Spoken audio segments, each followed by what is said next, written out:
Hello, and welcome to the Feeling Good podcast, where you can learn powerful techniques to change the way you feel. I am your host, Dr. Rhonda Borowski, and joining me here in the Murrieta studio is Dr. David Burns. Dr. Burns is a pioneer in the development of cognitive behavioral therapy and the creator of the new team therapy. He is the author of Feeling Good, which has sold over 5 million copies in the United States and has been translated into over 30 languages. His latest book, Feeling Great, contains powerful new techniques that make rapid recovery possible for many people struggling with depression and anxiety. Dr. Burns is currently an emeritus adjunct professor of clinical psychiatry at Stanford University School of Medicine.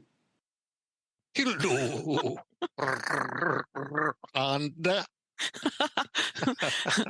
Hello, David, and welcome to all of our listeners around the country and around the world. This is the Feeling Good podcast, episode 351, and this is part 2 of your masterclass on perfectionism in the Tuesday group. Fantastic. Well, we won't waste a lot of time getting you started, but this week it will be similar to last week. Last week we went over the cost-benefit analysis and the semantic method as the first two methods for dealing with perfectionism. And now this week we're going to do the other two key methods. One is, and that was based on motivation and kind of intellectual change. You know, do you want to be a perfectionist or not? And then what new value system could you substitute? That was all about intellectual change and motivation. This week, it's about change at the gut level and truth, you know, and so this week you'll be learning truth-based techniques to combat perfectionism, and you can use the experimental technique or examine the evidence, and I'll be giving, you know, nice examples of how to use those. And when we go to the small group, we're going to record the small groups. You know, not all of them, because there'll be 8 or 10 of them going on, but we'll record one of them so you can actually listen as the young therapists, and some of them rather old, actually, practicing these techniques and trying to learn them. You might find it interesting. So you can be kind of a fly on the wall in the large groups and the small groups. And then let us know if you enjoyed these two sessions. And then I want to say what's coming up. We thought it was, in a couple of weeks from now, I'm going to be having a very special Tuesday group. You're going to visit us again. And it's stories from the 60s. And what it is really is when I was a medical student at Stanford, and it was the late 60s, it was the hippie era.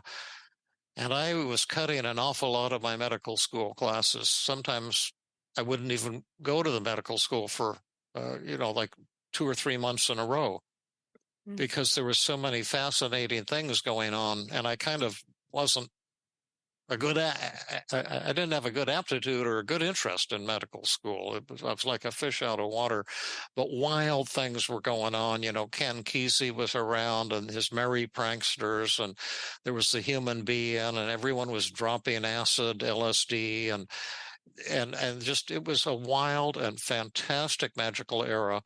And so I've put together 15 stories from that era, and I won't have time to tell all of them, but, you know, what I learned, the amazing things that were going on in those days. You know, the Beatles were big, and the Rolling Stones were big, and it was just, there was a Haight-Ashbury, the Summer of Love, all that stuff, and that'll be about 2 or 3 weeks from now. So I think we'll have a lot of fun with that, hopefully. Well, let's bring up something else that's happening, and that's your Smashing Social Anxiety class through J&K Seminars, which is coming up July 14th. And that's Oh, yeah, I forgot. Yeah, Thank you. That's July 14th. It's a live interactive webinar. You get 8.5 CEU credits. It's from 9 a.m. to 8 p.m. Eastern time. And the way you can find out about it is just easily go to jkseminars.com, and then you click on upcoming seminars, and it's very obvious. David's right on the first page. Smashing Social Anxiety. Yep. And I'll be teaching the entire thing. You'll learn tons of techniques for treating not only your patients, but yourself, because nearly all the therapists in my Tuesday training group at Stanford and all the mental health professionals I've ever known were trained, and there have been tens of thousands of them really have come to my workshops. The vast majority of them, over 80-90% of them, struggle with social anxiety, public speaking anxiety, shyness, shy bladder syndrome, performance anxiety, testing anxiety. And that's my favorite thing too, because I've had practically every type of social anxiety you can have. And so I'm going to do a live demo at the end of the day with a volunteer from the audience. So it should be a fun and hopefully dramatic and inspiring experience, and you'll get tons of CE credits. And if you're not a mental health professional, I think you can probably attend it as well, because I just teach in simple terms, and I'm going to be trying to heal the audience as well as teach the techniques that really work. Mm-hmm. And again, to find out about it, just go to jkseminars.com. All righty. Well, let's let her rip. And thank you again, Rhonda, for being your wonderful self. And welcome back from your Germany trip to meet your two grandchildren, and how beautiful it was for you to go over there and spend a month and helping your son and his gorgeous, wonderful wife with their two beautiful newborn babies. Thank you. It's just such a pleasure to be here. And it was a pleasure to be there. Cool. Enjoy the class, everyone. This is the Tuesday group at Stanford, and if it's open to shrinks worldwide, so you get unlimited free training here, and also in Rhonda's group on Wednesdays, which is a morning group. So if any of you want to join us, email us and let us know, and we'd love to have you. And Jill is here, so yeah. So let's dive in then. Thank you for coming tonight. And this is, again, one of my favorite topics, and perhaps a lot of you too, both for personal and professional reasons, because I've certainly had some perfectionistic tendencies at times in my life, and some narcissistic tendencies too. Sometimes they might go hand in hand, and I've also felt that sometimes a little perfectionism or aiming for high goals can be a good thing, and sometimes a little bit of narcissism can be a good thing too, believing that you've got something special or unique to offer. But it's kind of, sometimes these things become too much of a good thing, and then they become a bad thing. And that's kind of what we're going to be focusing on in our part 2 tonight. And then professionally, this has been of interest to me too, because just an awful lot of the clinical work I've done in my career has come down to some version of, I'm not good enough, or I'm worthless because I failed, and helping people with a sense of acceptance to get back to the joy and wonder of just being alive and connecting with people. But these belief systems that we get into, the achievement addiction, perfectionism, perceived perfectionism, the love addiction, and all the others, can sometimes cause quite a bit of pain for us. And I thought a good way to start tonight, we're going to try to focus on 2 techniques to practice in the small groups, just as we did last week. But also remember that we're doing psychotherapy on human beings, team therapy, going through a structure of TEAM, and doing it systematically, step by step. And you never know where it's going to go with the person. So we don't start out with someone who's a perfectionist and then start imposing techniques to change them. We work with people individually, and you never know if, when someone's upset, if it's going to be a relationship problem, a habit, an addiction, an anxiety problem, a depression problem. And perfectionism may and may not play a role in any session with any particular patient. But let's start out by being specific and practical. Part of your homework and preparation for tonight was to think of a time when you might have been feeling upset because of what felt to you like being perfectionistic. And what were you feeling? What was the situation? What were your negative thoughts? And this can help us kind of get oriented and see what we're working with. So if there's any brave volunteers to get us started, the floor is yours. Just to show your hand, and we'll hear what you've got to say.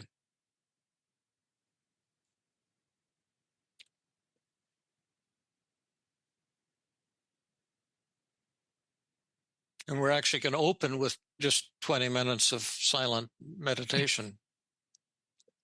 Oh, we have a volunteer, Jill Kelly. Thank you so much. And Jill, I think you're heading to small group leadership or apprenticeship or something. Is that correct? I've heard through the grapevine. Yes, I asked Ed if he would help mentor me, because actually one of my fears is being a small group leader, and it's impeding my ability to branch out and train more because of this fear of perfectionism getting in the way. Fantastic. Well, tell us about that. So tell us about some of your thoughts and feelings and fears. This is a great way to kick off the evening, Jill, and thank you so much. Well, thank you. And I'm actually kind of nervous right now. So anyway, I don't have this nervousness when I'm with clients. It's when I'm with my peers, with other therapists, and this exposure for me, pushing myself to do things that are uncomfortable for me. So my situation is getting nervous about being a small group leader in the Tuesday group. And so I did a daily mood log to uncover specifically kind of what's getting in the way. Cool. Thanks. What are the emotions? Give us that list first and how strong each one is. Okay. So feeling unhappy. I rated it at 50%. Mm-hmm. I'm feeling anxious and nervous at 80%. Feeling some pieces of inadequacy at 50%. Feeling lonely at 70%. Feeling self-conscious at 80%. Feeling discouraged at 80%. And feeling upset at 50%. And any guilt or shame? I might uncover that. But that was a kind of a zero grade. And what are you telling yourself? I shouldn't be unhappy going into group, which I'm unhappy right now because I'm already starting this process, and I shouldn't be because I love learning. I might mess up, teach something wrong, not know an answer. Slow down a little. These are great. I might mess up. Teach something wrong or not know an answer. Yep. I should do a great job as a small group leader. Slow down, not know an answer. Should do a great job. Beautiful. I don't know if this is necessarily a negative thought, but I wrote down, they don't know I'm nervous about being a small group leader, meaning my group. Yeah. And that made me feel lonely. That's a good one. I know I'll know they are unhappy with me if they make unhappy faces. Mm-hmm. How am I doing? I know it seems really ridiculous, but I think I have some telepathic. Yeah. I know it's already funny. I know they're unhappy if they have ugly faces. Or they make unhappy faces. Oh, if they make unhappy faces. While we're working together. Yeah, sure. It will be all my fault if they don't get the skill right. Yeah. And I shouldn't beat up on myself because I will want to quit the group.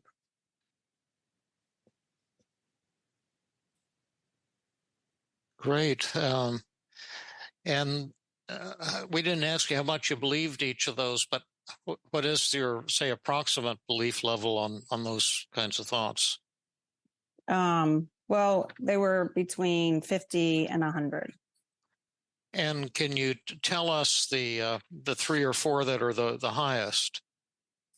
I should do a great job as a small group leader. Okay, I'm going to star those.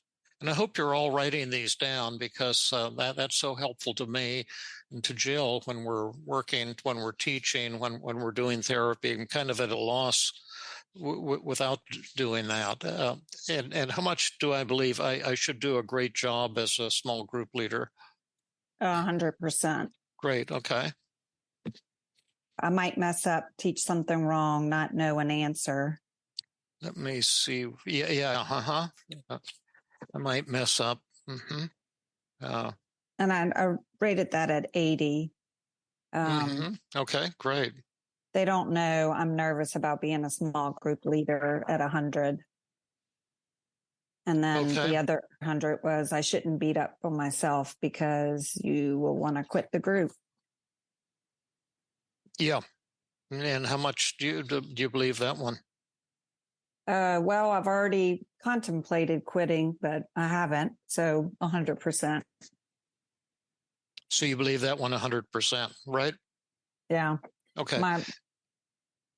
I decided not to quit because I asked Ed for help. So at least I'm not alone and he can coach me. Yeah. So that was my way of being accountable to myself. Yeah. Yeah. Ed's great, isn't he? Yeah.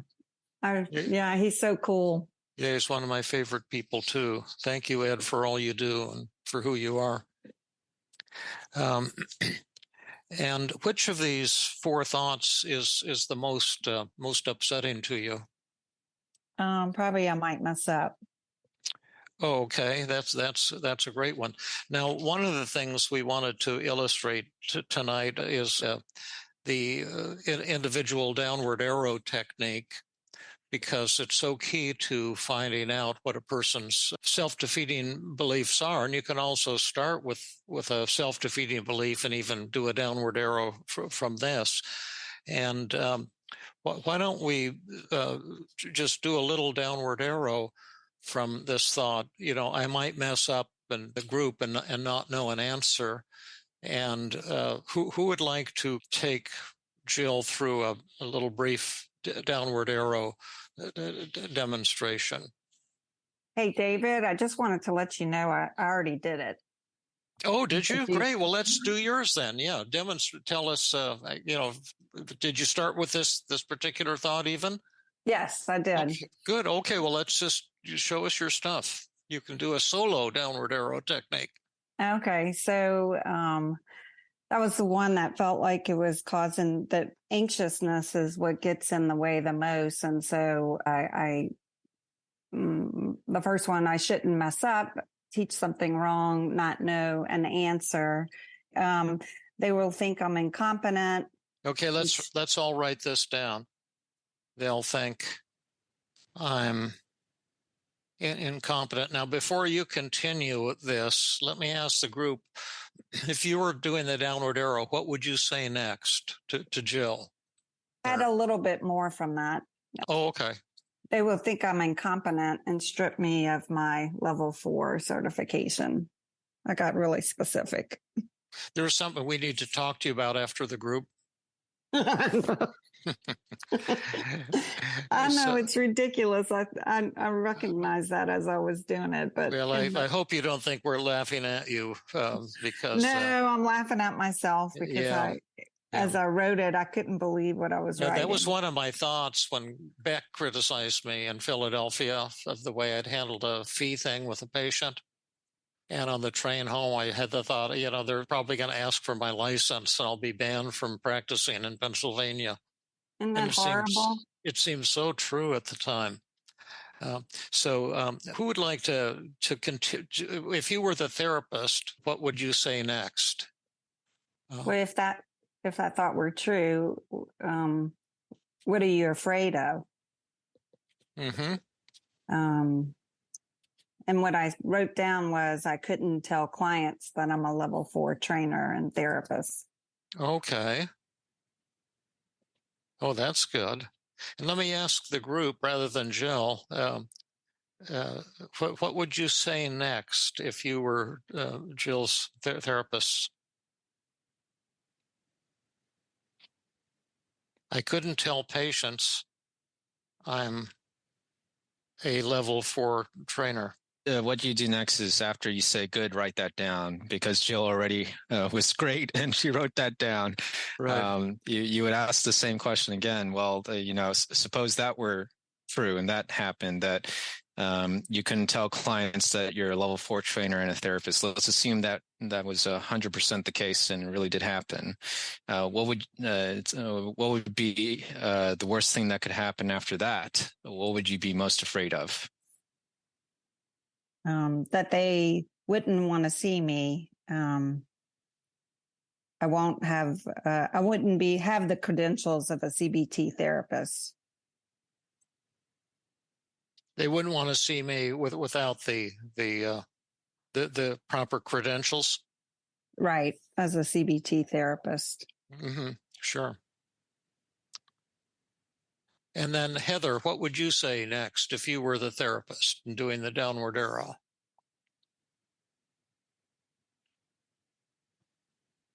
I would say if that was true, if you lost your credentials and your clients didn't want to see you anymore because you lost your credentials, what would that mean to you? What would you be the most afraid of? That's an A+. Beautifully done. Thank you, Heather. Thank you. Then I wouldn't have anything to market myself by, a specialty. Mm-hmm. Great. So write that down.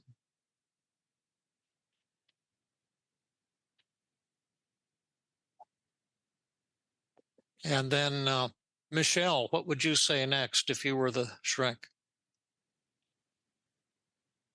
If I was doing a downward arrow, I'd say, so why would that, assuming that that was true and you didn't have this, you didn't have any opportunity for marketing yourself and any speciality, why would that be upsetting to you? What would that mean to you or say about you?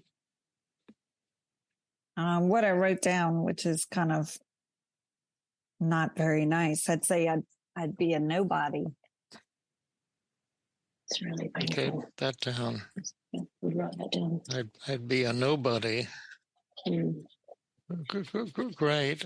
And did you take it further or did you leave it there? I just left it there. Okay, let's take it further. Andrani, can you take it one more step? What would we go one level deeper? Jill, if that were true, that you ended up, that you wouldn't have any way to market yourself, and you would. Well, she's a nobody now. That's the one. And that you're a nobody now. If that were true, why would that be upsetting to you? And what would that mean to you? I think I would feel alone and okay, but that's a feeling, right? Okay, you can't you're put right. a feeling in the downward arrow. But what's the thought that would make you feel alone? Or I'd be alone. That might be the thought. If I'm a nobody, I'd be alone. Right. I think so.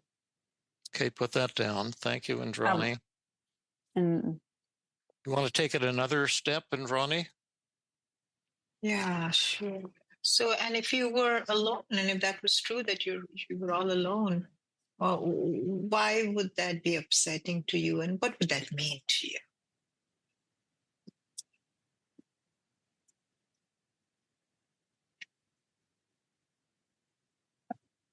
I wouldn't have anybody to share with, to be Oh, this is weird.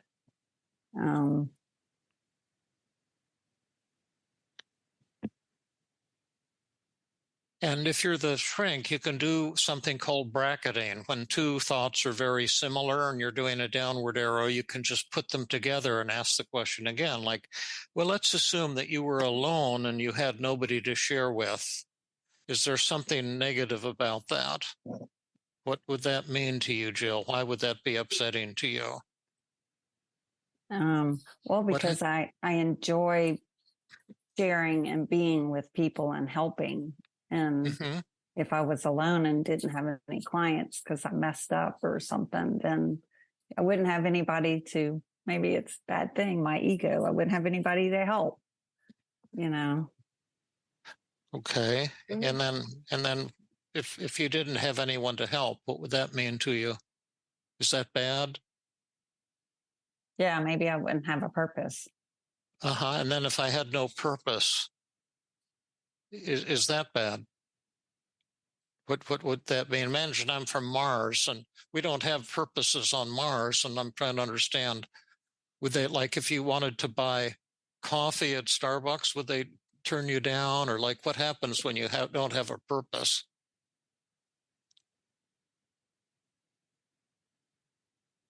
I don't know. I never thought about not having a purpose, so I don't know. Maybe that's where the chase is. So, but it seems like if I don't have a purpose, then something bad happens. I can't be happy. No one will love me, or life would be painful. Yeah, I guess it would be meaningless or something like that. Sure. Thank you. And now, who wants to kind of just do an empathic summary of what Jill has told us?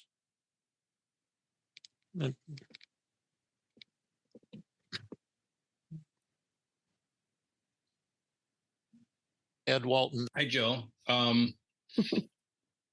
let's see. So it does seem like on the surface, we started off with this thought of messing up as small group leader, and about 10 layers down, it seemed to get really scary. It seemed to be like there was a lot of kind of a fear of, like, if people don't see you as being this competent, really great teacher, never ever seeing any faults or flaws in you, that everybody's going to not like you and almost reject you. You'd be uncredentialed. That would lead you being all alone, and then kind of feeling like you have no purpose or no meaning to your life anymore. Is that a fair summary, would you say? Yeah. So like my perfectionism or wanting to be perfect feeds my worth or something. Yeah. So you said your perfectionism feeds your worth. So in other words, you're tying your self-worth to, and a lot of your self-worth, it kind of seems like at a deep level, to like what might happen week to week as a small group leader. Yeah. Well, I mean, I recognized when I did it that, that's why I would be so anxious. I mean, who would want to be a small group leader if if you fail at it, you this imaginary fantasy that would happen. I mean, I don't think anyone would want that. Yeah. It's like putting so much pressure. Yeah. There's a lot at stake there, it seems like. What did it surprise you? It kind of felt like you had only taken it so far, and then we took it a little bit further here, and I was getting the sense that it was pretty surprising to you. Well, I mean, yeah, and it got me choked up a little bit. I mean, I felt like the feeling of it, the weight of it. Was it a thought? So when you were feeling like choked up there, I'm just curious, was it one of the thoughts that you would have shared with us, or was there something else there that was kind of?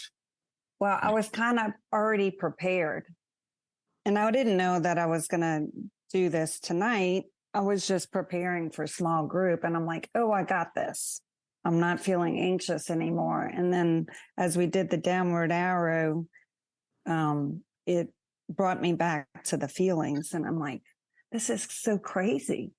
No wonder I'm feeling anxious. Yeah. And hyper vigilant not to make a mistake. Right. And are you feeling sad right now? Yeah, I'm trying to shove it down. Do you want to just kind of let those tears out? Not really. What a relief. I couldn't have handled it at all. So but it's painful for you. You feel sad and alone and not good enough. And Jill, I was just going to say, I know Jill pretty well. I've worked with Jill over the years and been in some trainings with her and consultations with her. And Jill, you shared this with me too. I know that you feel a lot of anxiety about like when you're put on the spot.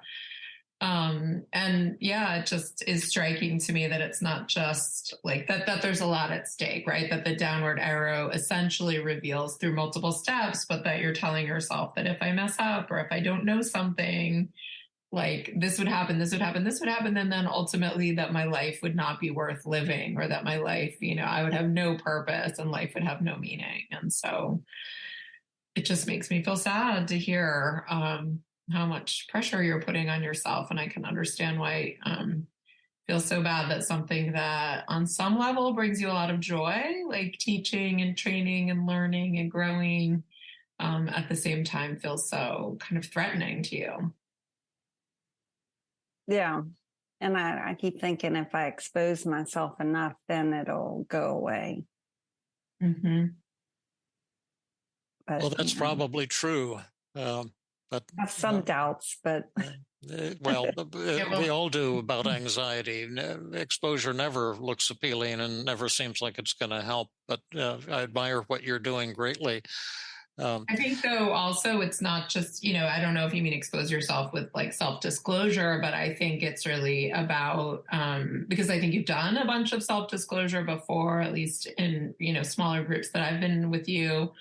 But I think it's really about acceptance, right? It's like, ultimately, it's really about being willing to be kind of a mediocre leader, being kind of making mistakes and screwing up and being okay with that and accepting that, rather than thinking that you need to be a fantastic leader.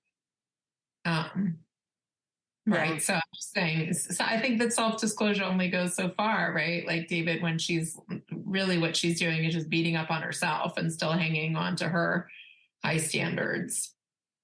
Sure. Yeah. I was just saying the exposure takes a little while. Yeah. Right. Needing to keep doing it and get back in there and right, keep facing your fear and keep teaching. My husband says, just quit. There's no skin on your back for this. Mm-hmm. He doesn't understand. I'm trying to get over something as opposed to just quit. It's absolutely impacts. Can you, Jill, or can someone in the group see any additional self-defeating beliefs besides the perfectionism from Kelly's downward arrow chain? Can you, Jill, or can anyone in the class? You see, it starts out, I'll mess up, then people will think I'm incompetent, then I'll be stripped of my certification, and then if I can't tell my patients I have the special certification, that they won't want to see me, and then I won't have any special way to market myself, and I guess then I'll lose all my patients, and I'll be a nobody. I'll be all alone. I'll have no one to share with, and life will have no meaning. Life will be meaningless. We've got lots of ones that people are entering in the chat box now, David. Great. Thank you, Jill. So people are suggesting the brush fire fallacy. Right. Should we explain that one? Or do you want to explain that one, Jill, Kelly? that one incident or one kind of mess up will be like everybody will hear about it and sort of everybody will judge me in the same way. It'll like spread like fire. Right. What else are people telling us, Jill? Approval addiction. Yeah. How does that work, Jill Kelly?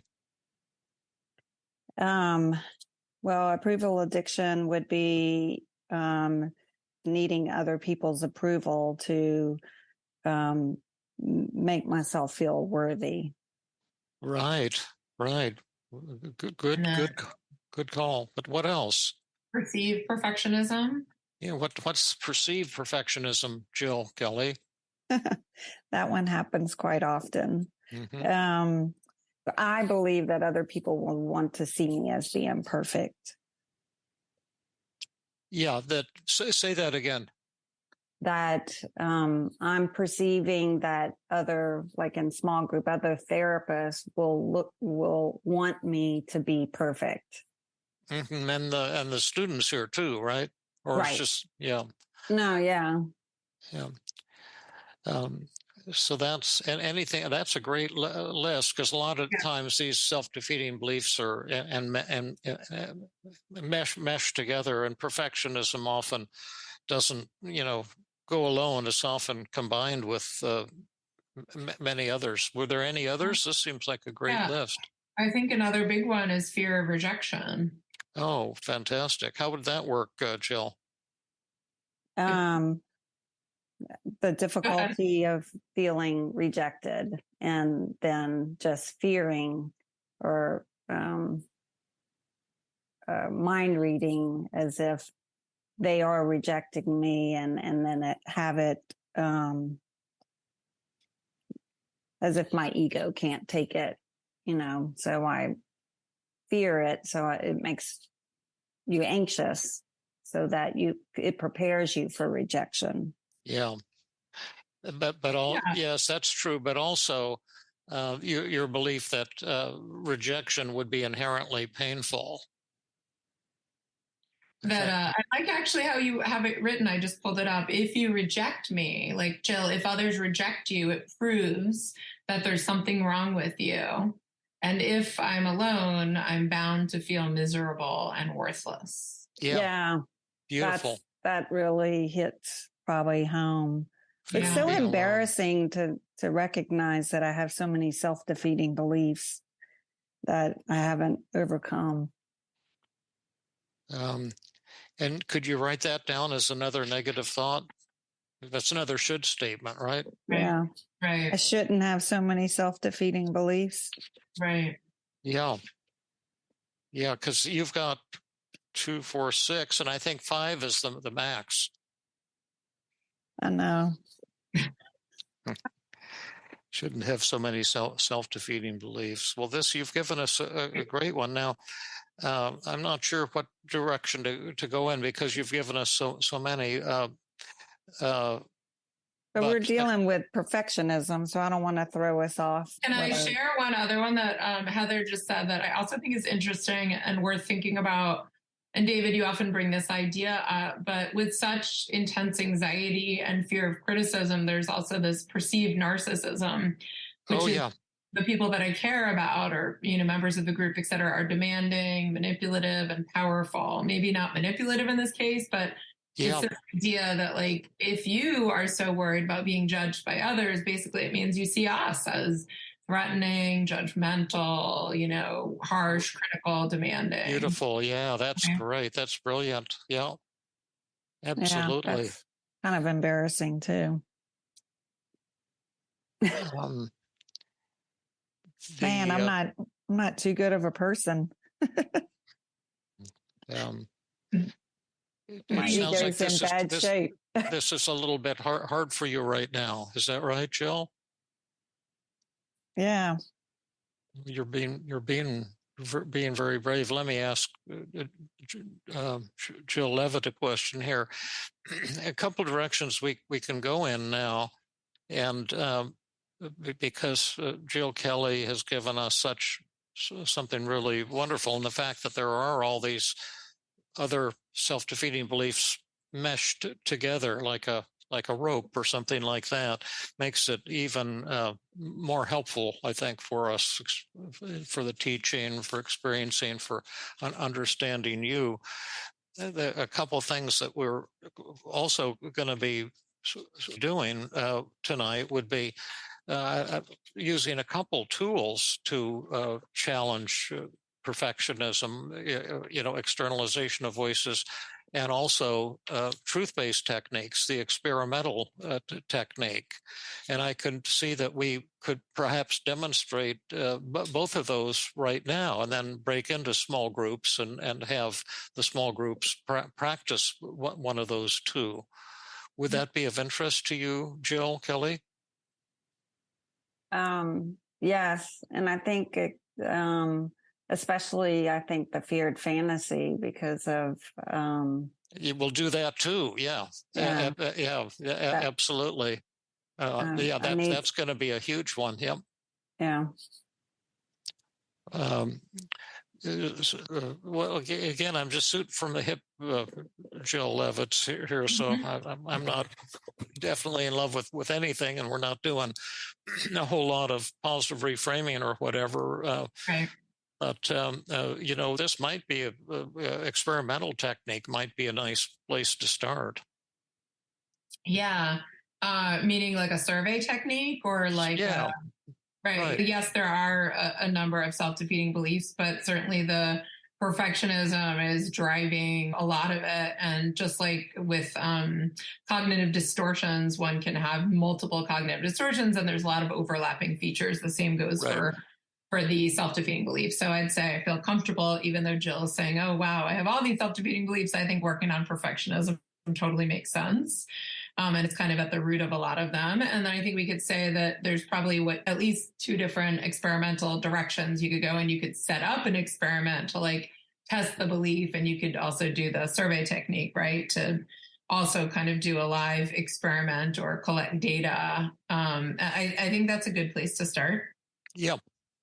So I guess, David, maybe you can throw out what you're thinking, but I can imagine one survey Jill might do would be asking the group something like, it could either be related to her. You could do like a general survey that would be like when people that you trust or care make mistakes, do you reject them, or do you think that they're a failure? Or she could ask people in the group, do you think less of me knowing that I sometimes make mistakes in my teaching?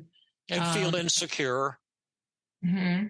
Yeah, that's right. And how are you people feeling about me right now?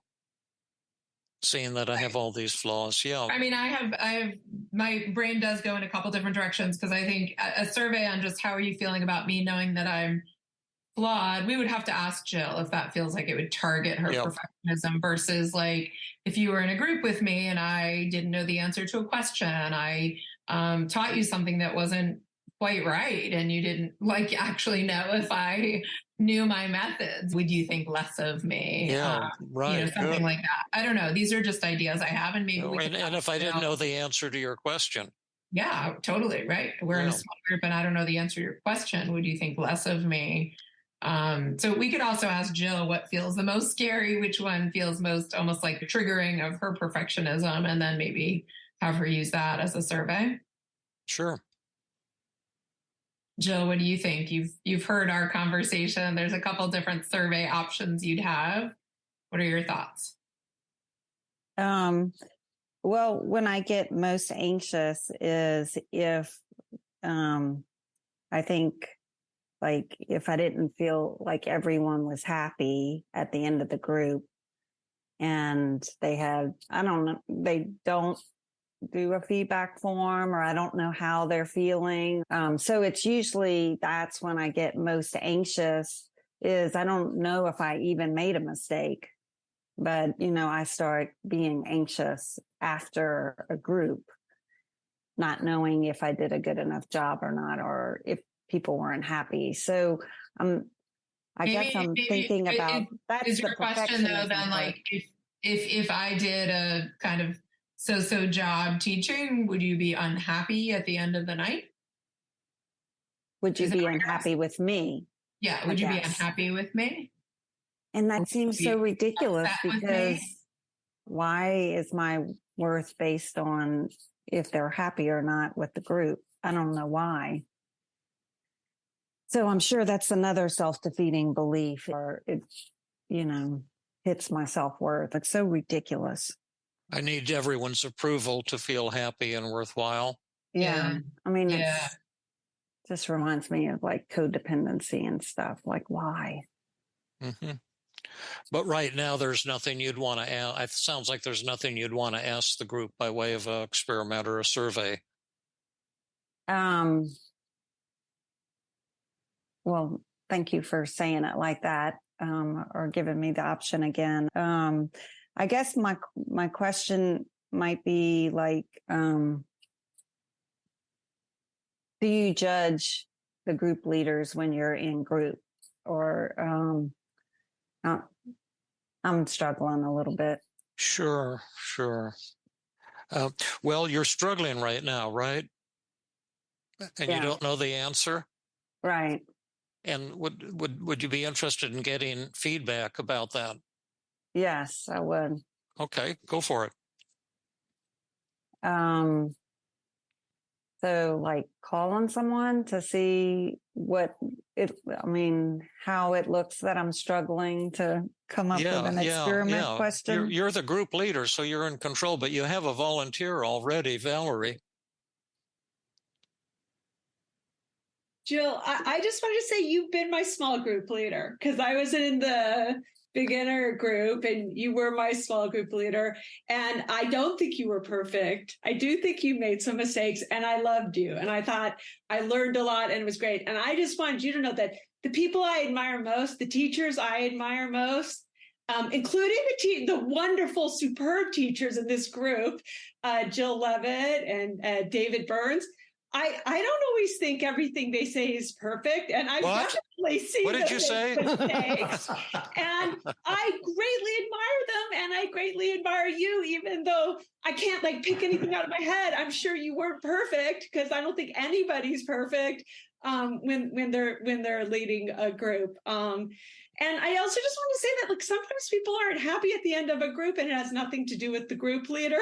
I mean, just to be like completely clear about that. And so I just that's just my little quick. I feel very close to. I relate to everything you're saying. I think you speak my truth as much as your truth when you're saying these things. So greatly appreciated your willingness to be vulnerable and say these things. Yeah. Thank you. It is hard to hear you say, but I'm kind of glad you did that it wasn't perfect because that's what I'm afraid of. And you just hit my reality of it wasn't perfect when I did the small group. And then you sort of brought it in where, even when I'm with Jill or with David, I always think something different or I could do it differently and it's not perfect too. So I guess it makes I don't feel as bad for some reason, but you just hit me with it wasn't perfect and that hurt some. I want it to be perfect, but so there's some exposure in this moment. Would it be fair to say you didn't like Valerie's comment and you're feeling hurt now? Well, I was feeling a little hurt because she said it wasn't perfect. She acknowledged what my fear was, but as I sit in it more, it feels a little bit more accepting. I have a question. Maybe Jill doesn't want to let go of her perfectionism. I mean, if what she really wants is to be a perfect group leader, that's kind of not what's on the menu, right? Like we cannot offer that to Jill. So maybe what Jill really wants to hold on to is be a perfect leader. Like I'll survey everyone and tell me how good I am. versus like what we have to offer actually is being a far from perfect leader, but a happy leader who embraces her imperfections, who wants to know about all the mistakes she's making so she can learn from them, and who likes herself just the same. Like kind of that's what we have to offer. But definitely not the perfect leader. This is not a group for perfect leaders. Yeah. Yeah. I want to change. I mean, even though it feels good to be perfect. I'm not sure we really got the answer to my question, though. I was being sincere. Like, is this really something that you'd want to work on, Jill? Because maybe it is. I mean, try to get better at your. I don't want to be perfect. I just want to accept my imperfectness, or I want to be okay with being imperfect, so I don't have to get anxious.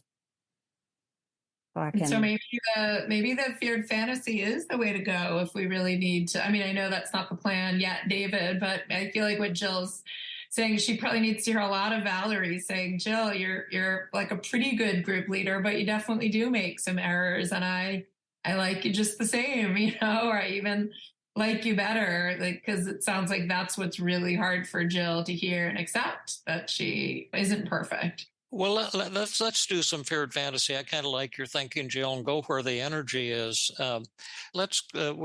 Jill, would you like to go to the Tuesday group from hell? Yeah, I would like to go there so I can be more accepting of my imperfections. Okay, now in the Tuesday group from hell, this is called the feared fantasy, and I'll just explain it, even though most of you know how it works and have practiced it in the past. But you confront your worst fear. And so you go into an Alice in Wonderland nightmare world where people say the things that you're most afraid that they'd be thinking, but would be afraid to tell you to your face. But in this nightmare world, not only do they think those things, but they say them to your face. So what would you be afraid that we're thinking of you right now, or that we'd be thinking about you if we didn't particularly like your small group that you were leading? What are your worst fears of what David or Jill or Lee or Valerie or anyone might be thinking about you? You shouldn't be doing this. This is not your you're not good at this. Okay. You shouldn't be doing this. You're not good at it. Maybe Great.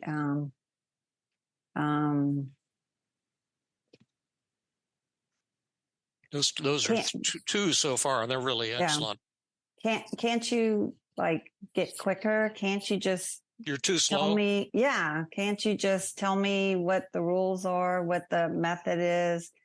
Didn't you already memorize this? I mean, why can't you remember like how to do the skill? Okay. Why didn't you? Can I ask you a question?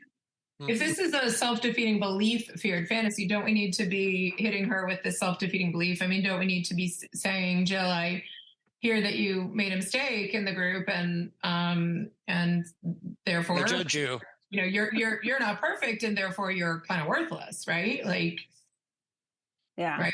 Like, you absolutely. Mistake, therefore, right? I judge you, but also like you're worthless. Yeah. Like when you make errors, what's the point? Is that David, or is that? It's good. Yeah, sure. That I judge you. You're worthless because you made a mistake. Is that something you wouldn't want to hear, Jill Kelly, or not? Yeah, no, I wouldn't want to hear. Yeah, yeah. I judge you. You're not perfect. You screwed up. Anything else? What's the worst thing that we could say to you? Got 4 juicy ones so far.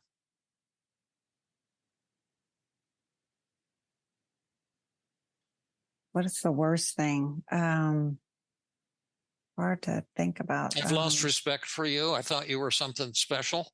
Yeah, maybe so. How would you put that in your words? What would be the worst way to hear that?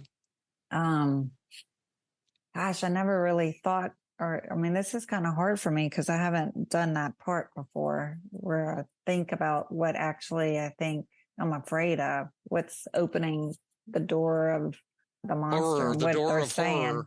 Yeah.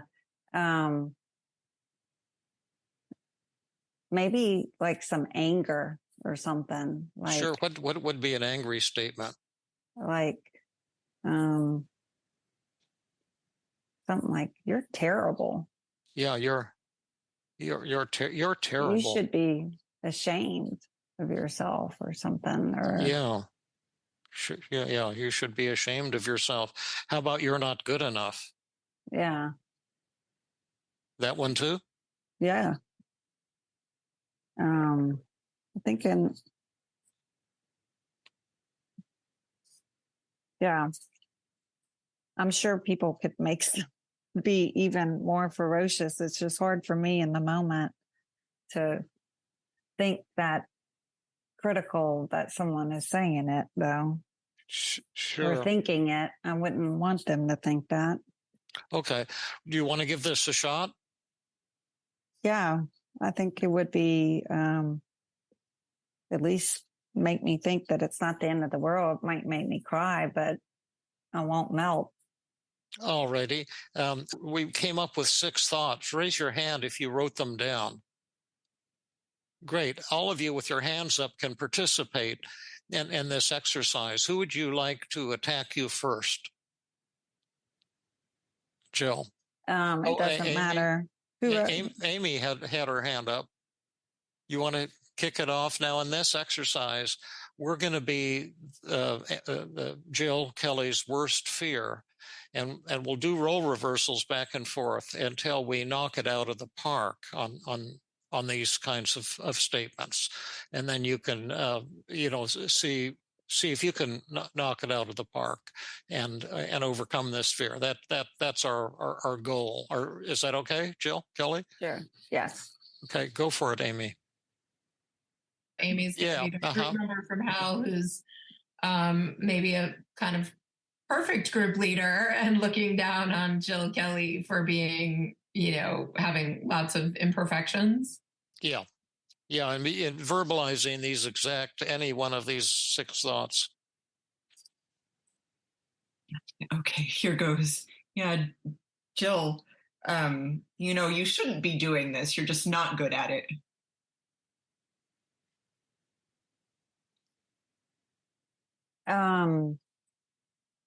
I know that's what I tell myself, that I shouldn't be doing it. And for you to tell me that sort of, I guess, helps me to realize that I'm not perfect in doing it. But I don't have to feel bad about myself. Okay, who won, Jill Kelly? Who won? I feel like I did. It was like a small win, but it was small win. So let's do a role reversal, because sometimes small wins come because there's too much self-defense and not enough acceptance and not enough humor or not enough specificity. There's a lot of ways to defeat this thought. You be the group member from hell, and Amy can be Jill. Okay. In my anxiousness, I don't even remember what she said. What did you? You shouldn't be doing this. You're not good at it. Oh.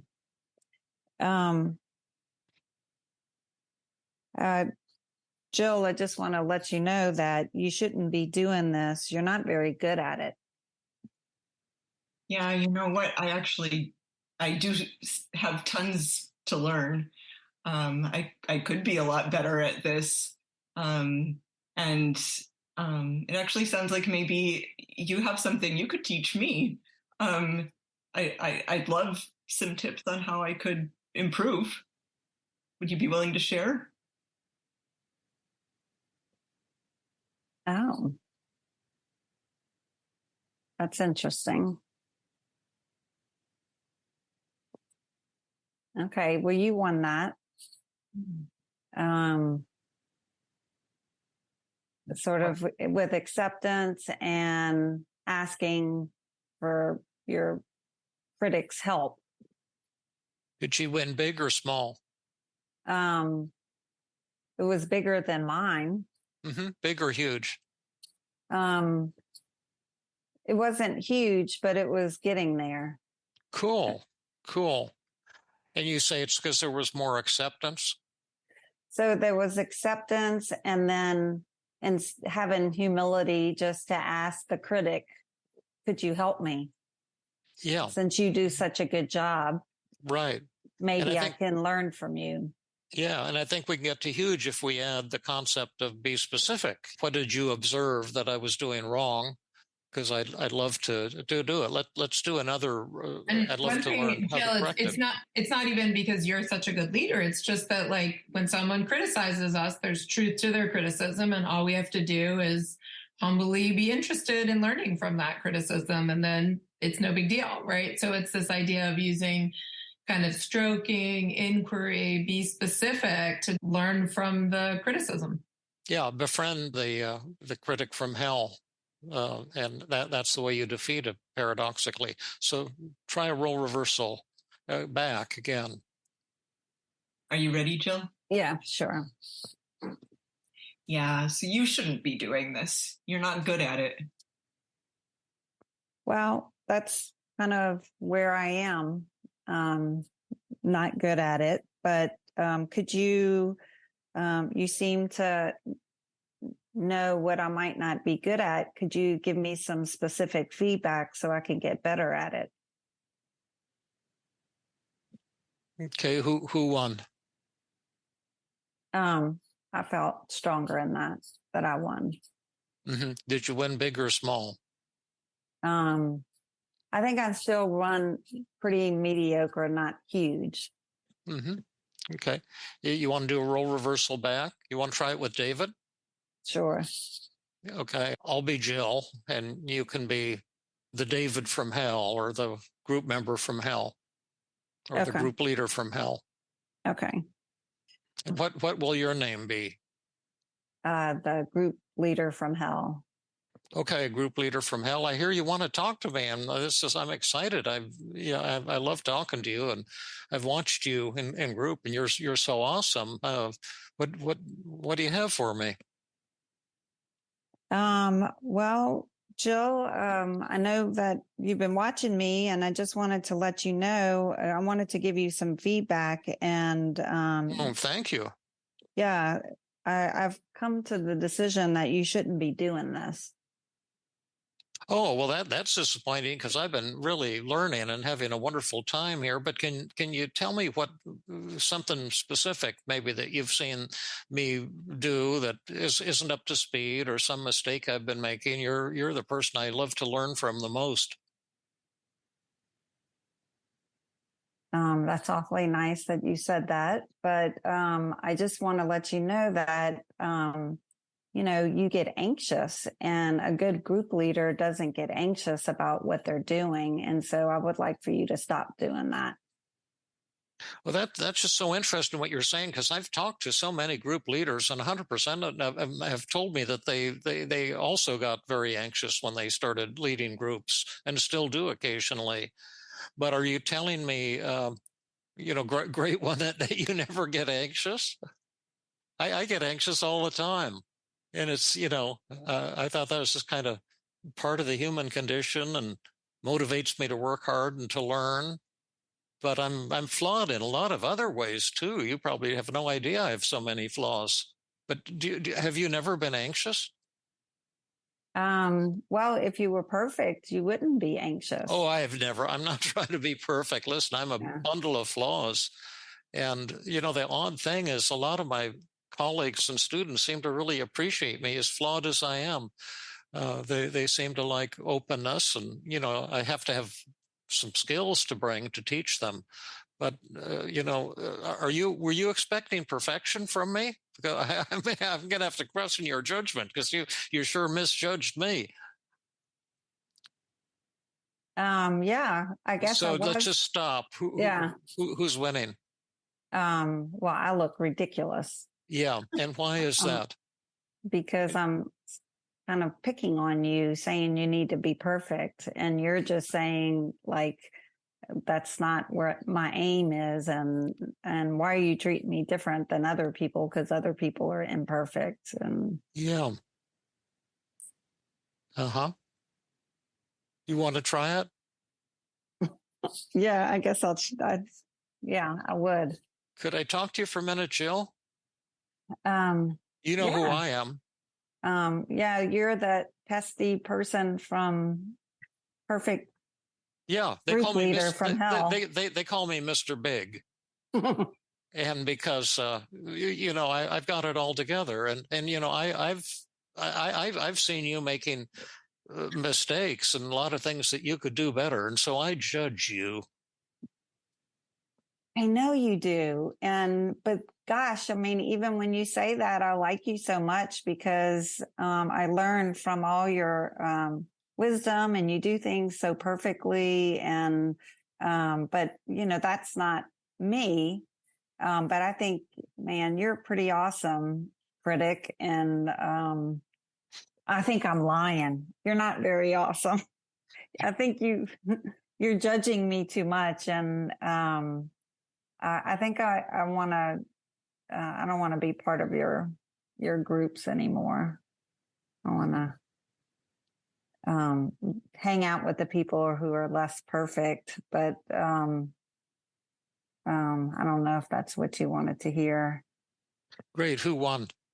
I feel like I did. Big or small? Pretty huge, but I feel Huge. bad. Yeah, that I was being honest and not wanting to be in your perfect group. Yeah, pretty clear, isn't it? Yeah. Yeah. And why does that give you a huge win?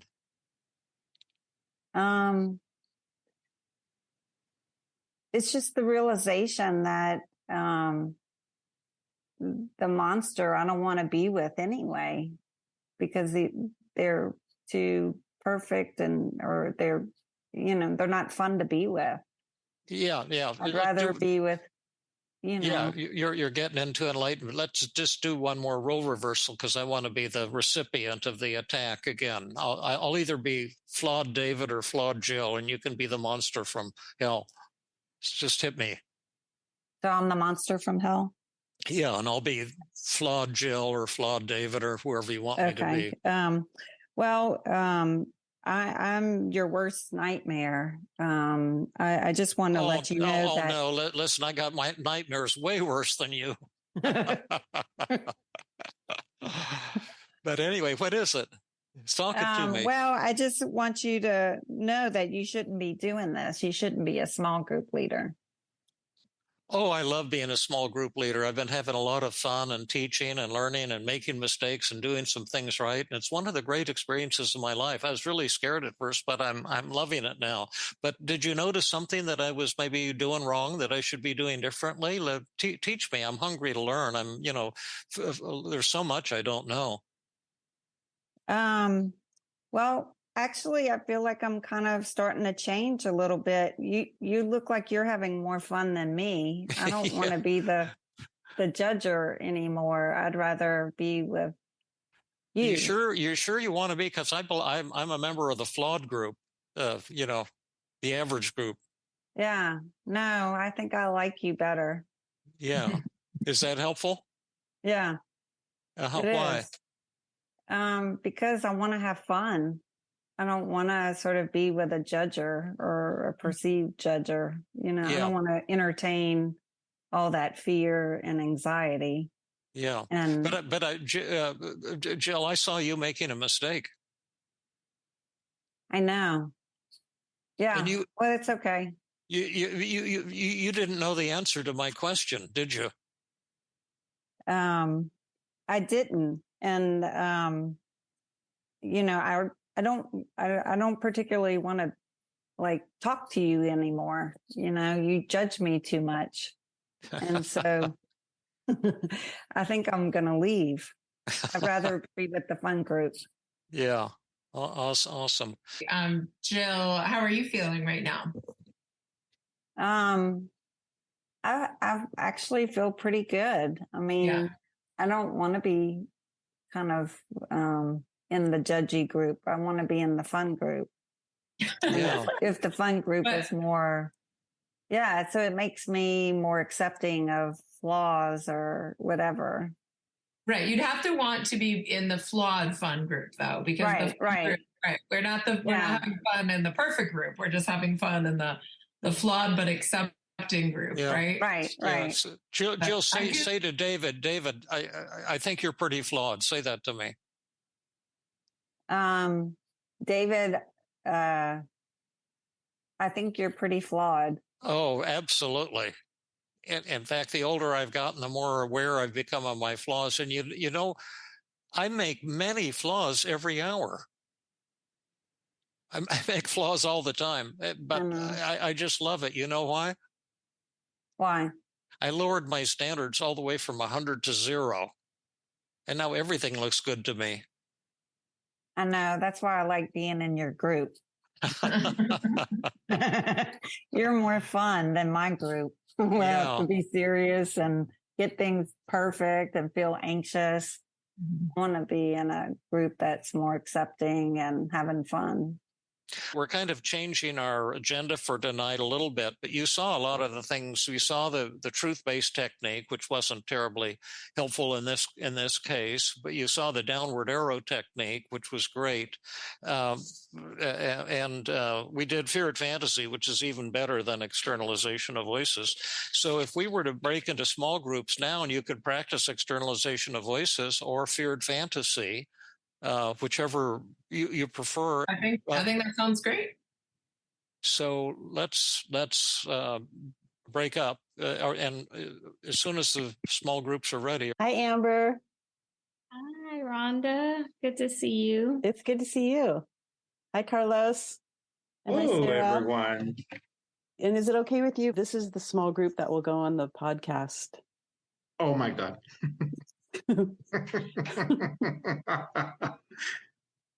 So that's okay with you, Carlos? Yeah. Oh, beautiful. Okay, cool. So I don't know you, Carlos, very well, or you, Sarah. I don't know if you guys know Amber, so let's just take a moment or two to say one or two things about you so that we get to know each other. Perfect. I'm Amber, and I'm in Northern California. I'm a licensed clinical social worker, and I've been practicing team since 2017. Nice. How about you, Sarah? Hi, my name is Sarah, and let's see. Sarah, can you get closer to your computer because it's hard to? I'm a licensed clinician, and I work part-time at San Jose State University. I teach a class at Foothill College, and then I have a private practice. And I used to be in the Burns group years ago, and then I took a long break, and very happy to be back. Nice, welcome. Thank you. How about you, Carlos? Hello, everyone. My name is Carlos. I live in Guadalajara, Mexico. I've been practicing Team CBT for almost 7 or 8 years. I graduated from UNAM, Universidad Nacional Autónoma de Mexico. And I also do prolonged exposure for PTSD. And basically, that's it. Okay, cool. Well, did anyone bring negative thoughts or a downward arrow or self-defeating beliefs that you'd like to work on that have to do with perfectionism or a situation of perfectionism? Yes, Carlos, you're shaking your head. Yes. Okay. Okay. I moved to a new city in Mexico 5 months ago, and it's been difficult to get local clients, even though beautifully enough, my schedule is full, but I was ambitious enough to try to get local people to be interested in my services. And I found it hard. Local people don't seem to be so open to newcomers to explore what services we offer.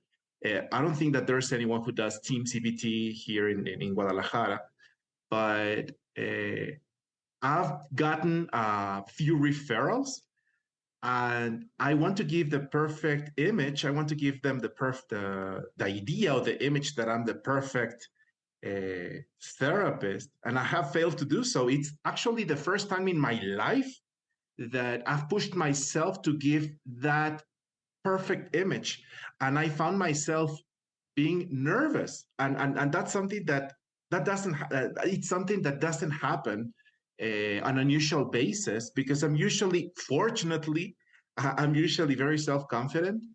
But because of the scarcity of local people in my private practice, I've I've started to feel kind of insecure about my abilities to deal with people face to face. So that's exactly the problem that I'm facing right now, and that I would like to work on.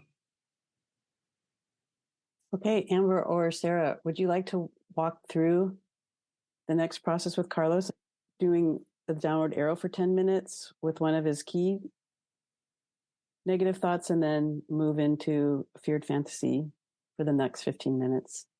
Sure. How does that sound? I have everything ready. Okay. All right. That sounds good. Carlos, did you want to select one of your negative thoughts? To downward arrow?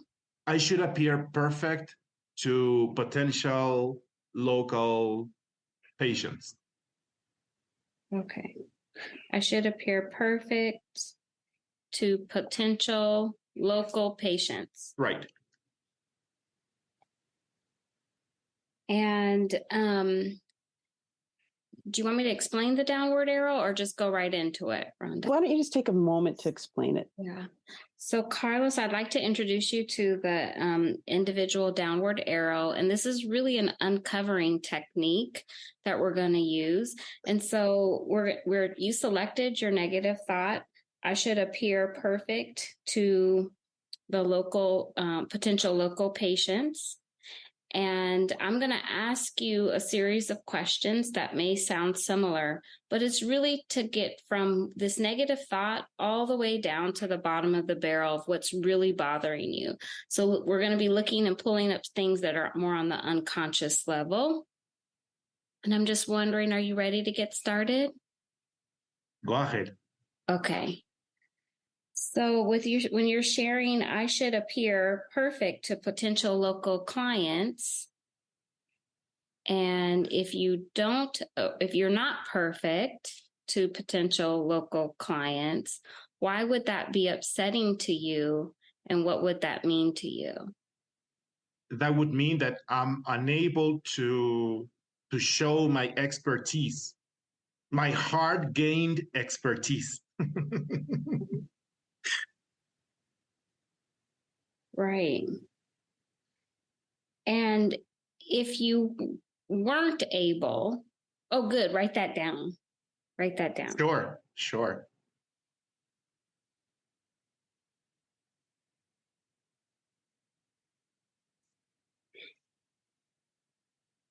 And then, Carlos, if you weren't able, so if you're not able to show your expertise, your hard-earned expertise, what would that mean to you, and why would that be upsetting to you?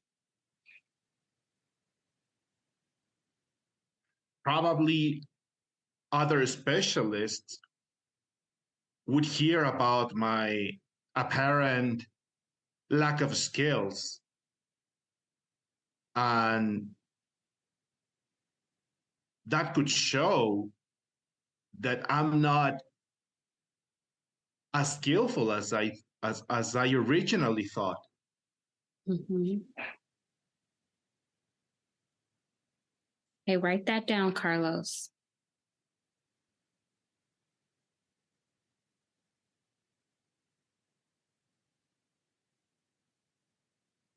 And I'm writing it down too. We're both writing it down.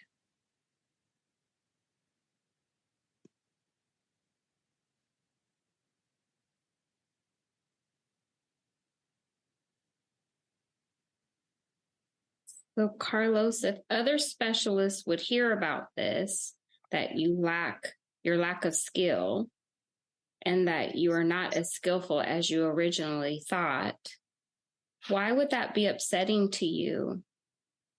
And what would that mean to you? That would be very upsetting because that would mean that I would get very few referrals, and then it would be pointless to live in this city.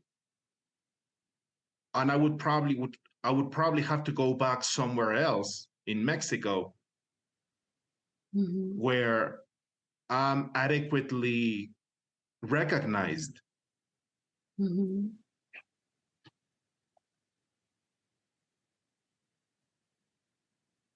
I want you to write that down too, Carlos. Sure. You're doing a great job.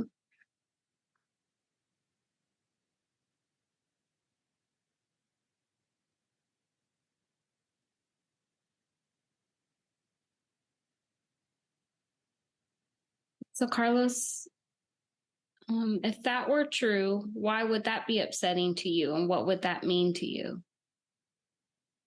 That would mean that moving to Guadalajara was a failure, and it would be like a curse for me to live in a place where I don't want to be at the moment. Okay. So we're going to write that down too, okay?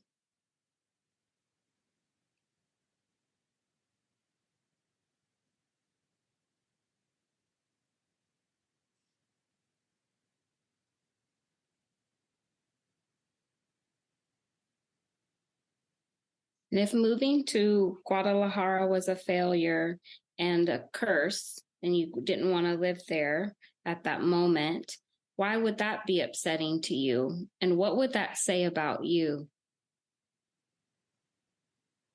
That would say that I'm a failure in marketing, and that's an important part when you're working on your own. And that puts me in a riskier place of not getting new clients anywhere else. Okay. Let's write that down too, Carlos. Probably my finances would get ruined and lose the position that I have right now. Okay. And so, Carlos, if your finances were ruined and you were in this riskier place for yourself, what would that say about you? And what would that mean to you? That would be a horrible thing, because that would mean to go back to where I was 7 years ago, struggling to get a slight recognition of the hard work that I was doing, and that would mean very little money. Yeah. Okay, write that down too.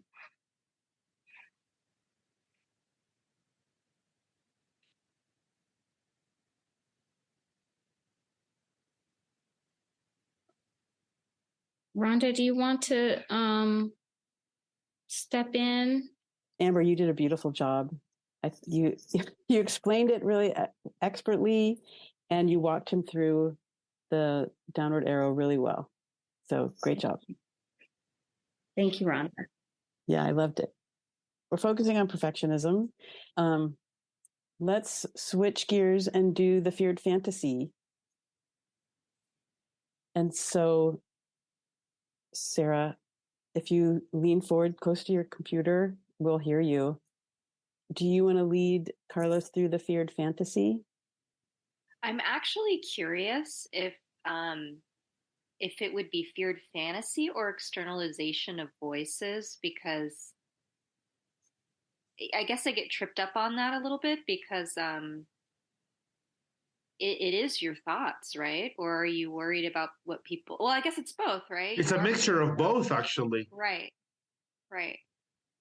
Because my fear is that local people will find me inefficacious and lacking skills, And at the same time, I would be proving myself to be ineffective and what is it? I would be a failure. So it's actually a mixture of both fears. I think of the 3 role plays like a trilogy. The most gentle, the most compassionate one is the double standard technique. So I always do that one first.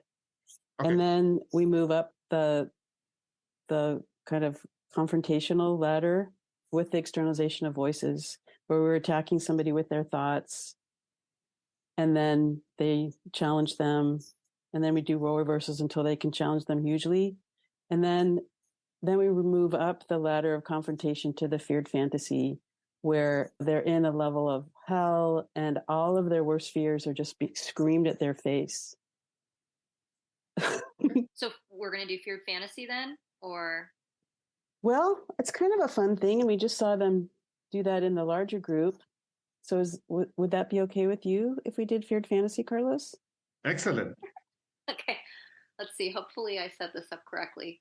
Okay, Carlos. So one technique that we can practice to really look at what fears you have about others judging you is called the feared fantasy. And in this technique, I would start off as being your judgmental thoughts of what you are worried someone else is thinking about you. And it's in this like nightmare scenario, the very worst things that you could imagine people are thinking about you in relation to what's going on right now with your practice. Mm-hmm. And you would then practice responding to this nightmare person. What would you say back to really defeat that person? Okay.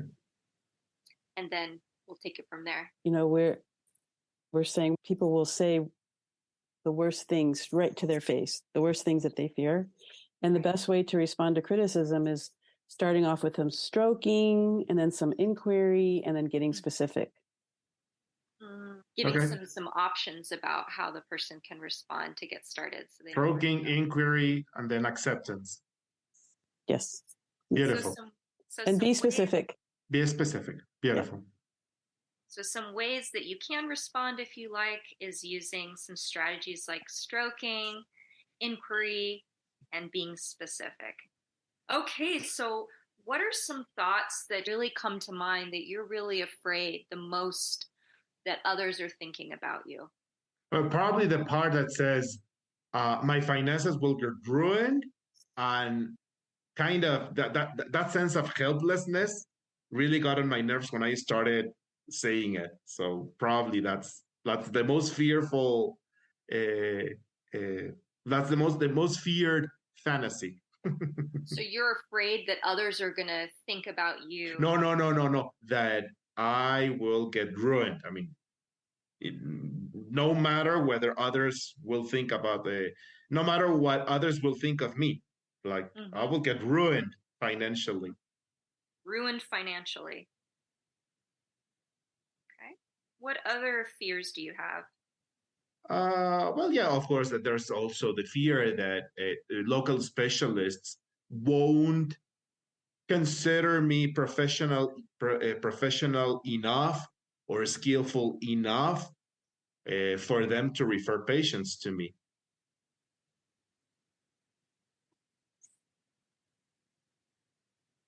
So I'm wondering if it would be actually imagining me as a local saying to you, right, I'm I love a local, right? That's what you're afraid of, right? Yeah, well, that's part of my fears. Okay. So it's like if I'm a local, your worst nightmare local, telling you things like you're not skilled enough. Mm-hmm. What else are you afraid they're thinking about you? That probably, the local people here are very conservative, and they pay a lot of attention to how you dress, how you speak. And I don't pay much attention to that. Like, so self-confident that I pay very little attention to my outfit, or like, because I enjoy certain status and certain prestige in some areas. So here in Guadalajara, nobody knows me, and I don't know. I feel that people could have some bias towards the way I dress, or the way I speak, or the way I introduce myself to them. So maybe you're not dressed right. You're not. Yeah, Right, yeah, or how would you yeah. say Or it? probably I'm not being knowledgeable enough for them. Probably they were expecting something more extraordinary than what I'm doing right now. Okay. And then I'm seeing too some suggestions. Maybe you're not skilled enough. Is that a fear too? Or I don't want to put words. Yeah. Probably I'm giving them the impression that I'm not skilled enough. You're not skilled enough. Right. Okay. Anything else? That's a great place to start. Okay. But the fear that I am most afraid is Carlos is not skillful enough to see local patients, and he's incompetent. Ah, okay. Incompetent. Okay. So I think we should dive in now. Are you ready? Sure, yeah. So I'm going to be your worst nightmare local who has a lot Okay. to say about you. And again, you can respond with stroking, inquiry, being specific, or anything else that comes to mind in the moment. Mhm. Beautiful. Do you have one that you'd like to start with? Like, Yeah, I already told you one. okay, It was incompetent. Yeah. You are incompetent.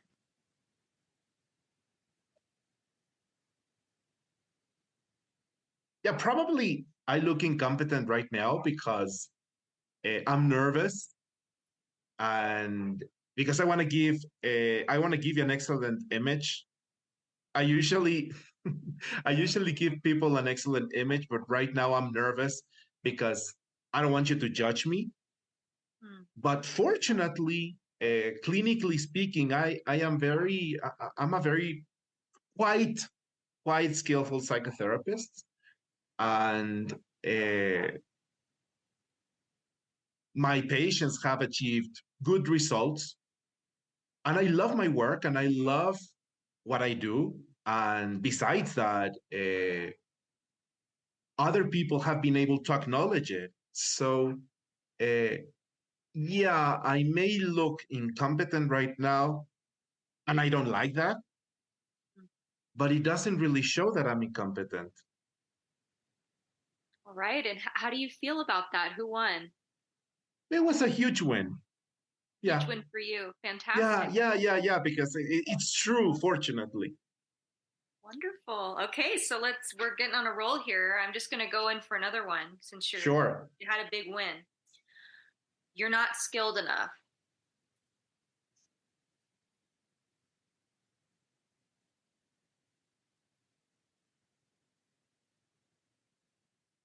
Well,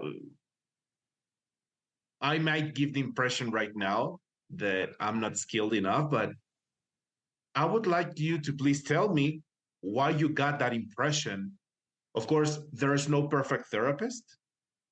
I'm still learning. I'm still taking workshops, boot camps. I'm still getting prepared, and I will. I don't think that I will ever stop getting prepared.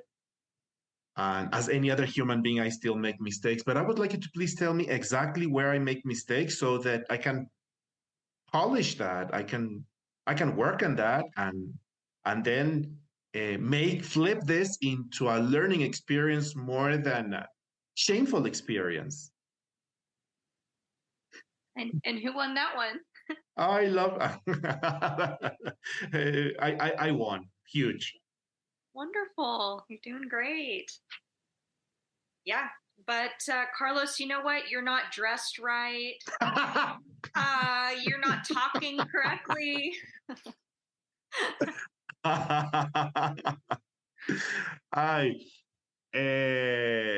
That in the past, I used to live in northern Mexico. I lived there for 2 years, pretty close to Arizona. And my outfit usually was very informal because the heat there was so hard that I got used to wearing really informal clothes, and I got used to this kind of outfit that doesn't look posh at all. But if you're looking for a fashionable psychotherapist, I wouldn't like to say this, but probably I'm not for you. Probably you should look for someone who dresses better and who speaks better, and somebody who meets your expectations. I can be my work can be very efficacious. I can be a good psychotherapist. I am a good option, but probably I'm not your best option. And you should look for somebody else. I would be happy to refer you to somebody else. All right. How was that? I love it. I love that. I just came up with that answer. And who won that one? I can guess, but I want to hear it from you. Okay. I won it myself. Okay. Great work, Carlos. Thank you so much. I wasn't sure if there's anything else. I didn't do the role reversal because, he kept winning big, and I thought it was important to keep going on a roll. I mean, I think if he was struggling, we could have reversed until he got to the big. Right. Oh, you did a great job. Thanks. Thank you. You too. Thanks. Well, I want to thank you all for your patience, for your feedback, and for your support. I really appreciate this. Amber, you did a beautiful job too. Sarah, thanks a lot. It was great. And Rhonda, it's an honor for me to be with you. I've listened, I've heard you in podcasts, and it's my honor that I'm talking to you right now, face to face. I'm happy to be able to meet you. Thank you so much. The reason it's easy for me to teach about perfectionism is because every time I do the podcast, I make tons of mistakes and get exposed a lot to how imperfect I am. No, and I remember your podcast perfectly, and I loved it. I remember that because right when Fabrice left, you immediately started working on your demands for perfection, and I look up to you. Oh gosh, I'm kind of embarrassed, but thank you so much. This has been another episode of the Feeling Good podcast. For more information, visit Dr. Burns' website at feelinggood.com, where you will find the show notes under the podcast page. You will also find archives of previous episodes and many resources for therapists and non-therapists. We welcome your comments and questions. If you want to support the show, please share the podcast with people who might benefit from it. You could also go to iTunes and leave a 5-star rating. I am your host, Rhonda Borowski, the director of the Feeling Great Therapy Center. We hope you enjoyed this episode. I invite you to join us next time for another episode of the Feeling Good podcast.